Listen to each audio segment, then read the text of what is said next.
I think I'm gonna start another TikTok that's spiritual MD so that I can connect with both of those audiences. Then kind of like I'm doing here. So, but today we're really going to talk about hormones, and I want you guys to really understand why I focus on this so much, and why I'm such an advocate for saliva testing so that you can understand this. So, I believe that patients can understand how their body works because your body is so logical. If you just think that your body is always trying to survive, even though you do things to try and kill it, okay? Just think my body is trying to correct all of the stupid stuff that I'm doing that's really hurting it. And then you can start to realize, or you can start to understand how your body works. So today we're going to talk about how so many symptoms can be narrowed down to a couple of root causes. And it's just like, I have a garden, and if you can pull the root out from the weed, then the weed doesn't grow back. But if I keep just chopping off the top of the weed, then it always comes back. So that's how I look at that. The weeds are the symptoms, but they have a root. And modern medicine just wants to cut down the symptoms, wants to cut down the weeds, and they always pop back. Because you know why? Because if it comes back in 24 hours, you need to take that pill again. There's no long-term solution. So now I got you in a bind. You need that pill to chop down the weed every day. So it keeps you going to the pharmacist to get that weed whacker. But if you would just take a little time and really grab hold of what's going on and pull it out from the root, then your problem solved. Your garden can grow and your weeds are eliminated. So we're going to get down to the root and get you to stop chopping off the symptoms. All right. So let's go to the first slide. All right. Understanding hormone balance, your body's message system.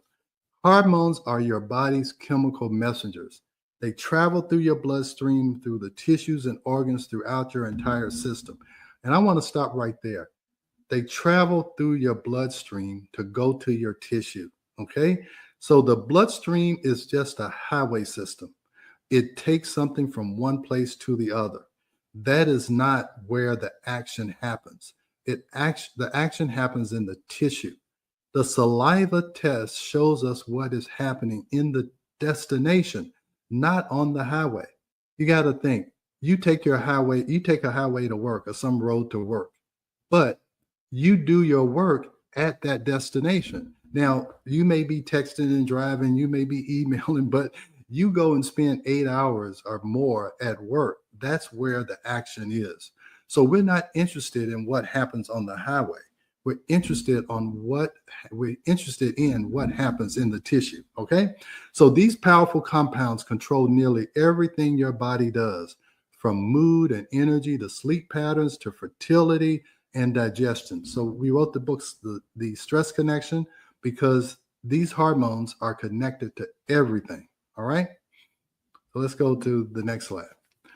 All right, we're going to talk about stress. And I want you to understand, not all stress is bad. You have something called eustress, EUSTRESS, and then you have distress, DISTRESS. So you've got to have a little bit of stress to get up in the morning. You got to have a reason to get up. I talk about in Ageless Blueprint, you got to have a reason to get up. If not, you'll just sit dormant, forever. I mean, if you don't have anything to do, you're just going to waste your life away. So you need something that wakes you up in the morning that you have to do. All right. So that gives you alertness. So you want to be aware and alert of what's going on. And then you need a little bit of medium stress. See, I have a little stress that I know at 9 o'clock, you're expecting me to be on this podcast. So I have a little stress built up the night before. I don't sleep quite as well. I have to get ready. I have a little adrenaline flowing. So that's fine. I'm trying to be at my optimal level. All right. I try to prepare. I try to be comfortable, but I want to optimize what I'm doing. But when the stress crosses over here, you start to get anxiety and disorganization. Now, I will tell you, when I first started this several weeks ago, I had a little bit of anxiety. I had a little bit of disorganization because I was really making too much out of the situation. So I had to get back to this level. All right. So not all stress is bad. Our problem is we're dealing with so many distractions, so many things coming at us. The news, your family, your kids, your job, all of this. It can lead to this high stress, and you end up disorganized and anxious. And when you're like that, what does that cause? That causes more stress. Okay. Now, about I started giving this lecture about 20 years ago because I saw a study. It was in the Journal of Metabolism, and it came out in 2002. And again, I've been at this game for a long time, for over 25 years. And this got me interested in stress. So let me just go through this. 43% of all adults suffer stress-related adverse health effects. All right.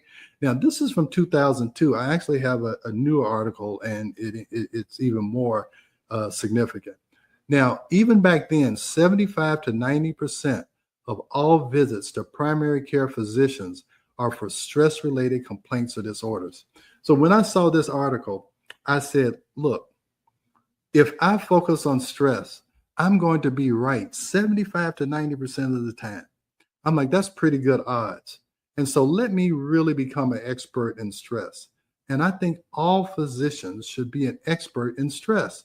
If 75 to 90% of your patients, and that number is higher now, 75 to 90% of all of your patients have stress-related complaints or disorders, you need to be a stress expert. Because if 75 to 90% of your patients have diabetes, you would be a diabetes expert. You would go to conferences on diabetes. You would read articles on diabetes. You would immerse yourself in the treatment of diabetes. So even the diabetes is probably caused by stress. So that's chopping off the top of the weeds and never pulling it up from the root. So stress has been linked to all the leading causes of death: cardiovascular disease, cancer, lung ailments, accidents, cirrhosis, suicide. That's how important this is. And that's why I keep talking about it. They say people have to hear something 7 times before they really grasp it. So I think this is maybe the second or third podcast I've done on stress.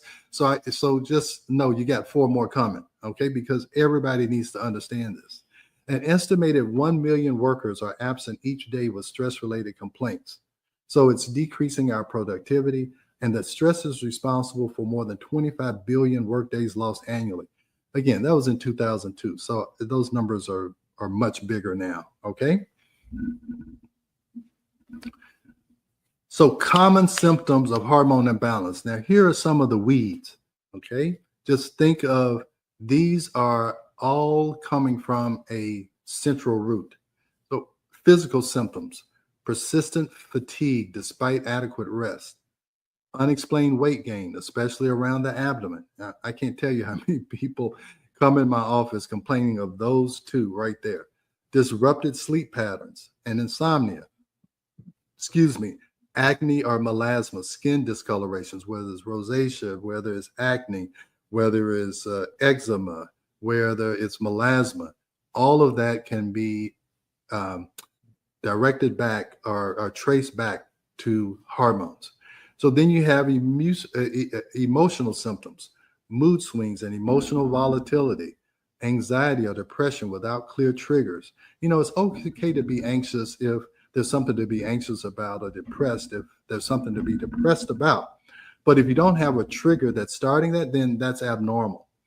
Brain fog and memory problems. I don't know how many patients come in, especially around menopause, with brain fog and memory problems.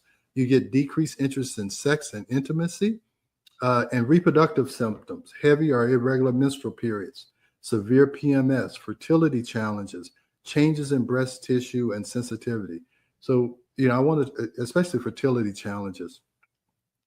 The stress of our environment has caused sperm counts to go down, fertility rates to go down, because ovulation or making an egg in a woman or making sperm in men, it is all based on, does your body think it can handle it? Because reproduction is a stress. Okay, it's a stress on the body. The baby is a parasite. It takes everything it can from the mother, and whatever's left, the mother keeps. That's why a mother's blood count goes down, because the baby's taking the iron.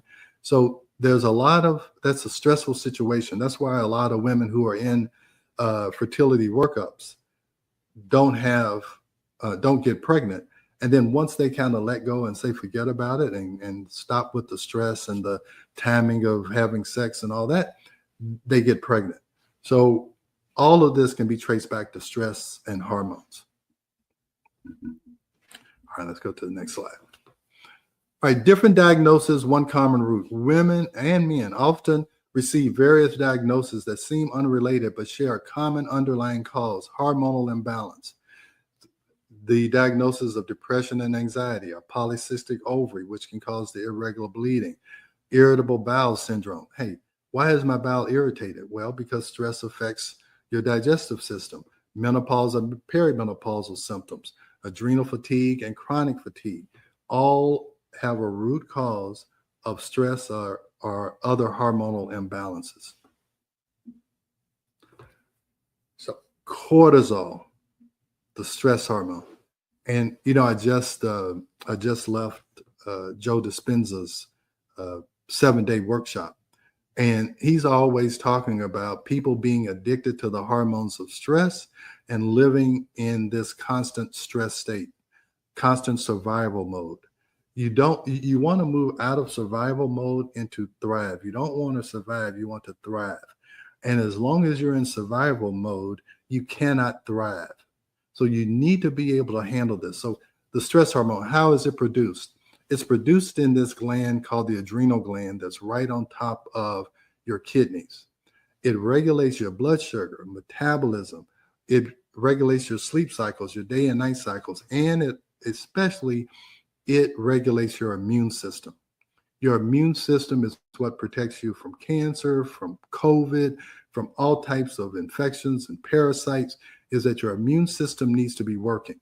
And the reason why cortisol dampens all of this, I'll show you this in another slide, is that when you're in survival mode, you're only focused on yourself and your survival this second, okay?